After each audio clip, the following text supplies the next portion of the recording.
Hello my international darlings and welcome back to another video in Mary's channel. And yes, that's me. So, if you are a subscriber already, you might be aware of the Mclennon series. If you're not, come on dude, seriously? Click the subscribe button right now to become a certified international darling. And I don't really know what that means, but it sounds cool, right? As I was saying, the Mclennon Series is a playlist of videos where I tell you guys about the Lennon-McCartney relationship and history, focusing on the theory that they had a romantic relationship.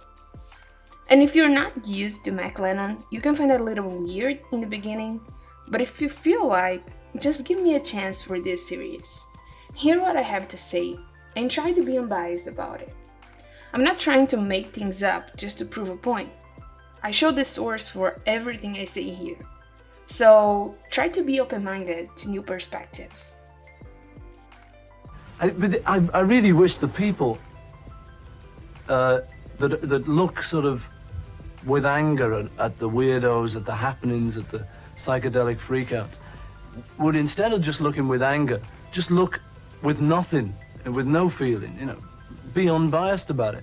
Because they really don't realize that what these people are talking about is something that they really want themselves. It's something that everyone wants.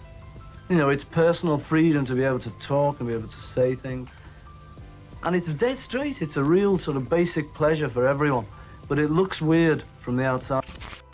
In the first video of this series, I talked about how they met and how everything began. In the second video, I talked about the early days of Mclennon, how they became friends and got closer to each other. This video, the third, will be like a deepening look to a specific event during those early days, the Paris trip. The Paris trip is a well-known theme between the shippers, but not every Beatles fan is aware of this, so let's contextualize. When John Lennon completed 21 years old, one rich aunt of his gave him a big amount of money, and he decided to use that money to make a trip to Paris with Paul McCartney. The sweetest part is, he paid everything for Paul. In the Beatles anthology, Paul said, one of John's relatives gave him £100 for his birthday. 100 smackers in your hand. Then it was a real windfall. None of us could believe it. To this day, if you give me £100, I would be impressed. And I was his mate, and I've said, let's go on a holiday. You mean, me too? With 100 quid? Great, I'm part of this windfall. We'd never been there before. We were a bit tired, so we checked into a little hotel for the night, intending to go off hitchhiking the next morning. Of course, it was too nice a bed after having hitched, so we said, we'll stay a little longer. Then we thought, God, Spain's a long way, and we'd have to work to get down there. We ended up staying the week in Paris. John was funding it all with his 100 quid. Hunter Dave, in his book, The Beatles, wrote, when John was coming up for 21, in September 1961, he got some money as a present for his aunt in Edinburgh, and decided in the spur of the moment to go off with Paul to Paris. George and Pete Best were naturally very hurt at being left on their own. We got fed up, says John. We did have bookings, but we just broke them and went off. In Paris, they met Jurgen vollmer, one of the Hamburg friends. It was during this Paris visit, which was mainly spent hanging around the clubs until their money ran out, that John finally brushed his hair forward. Many believe it was Jurgen vollmer the one who gave them the first Beatles classic haircut. But there are controversies about that, which I can explore in another video if you guys want to know more about it. Back to the Paris trip, according to John, that was another time when the group was in debate as to whether it would exist or not. And the fact he only invited Paul to go with him, not even Cynthia, his girlfriend at the time, was invited, only added up to this debate. Lennon said also that George and Pete were furious about that. And in one letter, Stewart even says the band was over because of it. Last night, I heard that John and Paul have gone to Paris to play together. In other words, the band has broken up. It sounds mad to me, I don't believe it. That could be a reasonable explanation to the exclusivity of Paul in John's plans. But it's not the only one. In an interview with Elliot Mintz, Lennon affirmed, and Paul and I also did the same thing once. We just cancelled. We made it in Liverpool. We were making good money for those days. I can't remember what it was, maybe a couple of $100 a week, but enough that you'd have a little extra, you'd have it in your back pocket. And Paul and I a relative of mine gave me £100 for my birthday, which I'd never seen that much money in my life.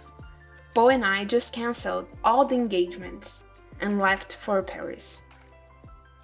In the book Many Years From Now, written by Barry Miles, Paul recalls about the trip. The only French we knew was "Avez-vous un hôtel pour la nuit?" and "Avez-vous une chambre?"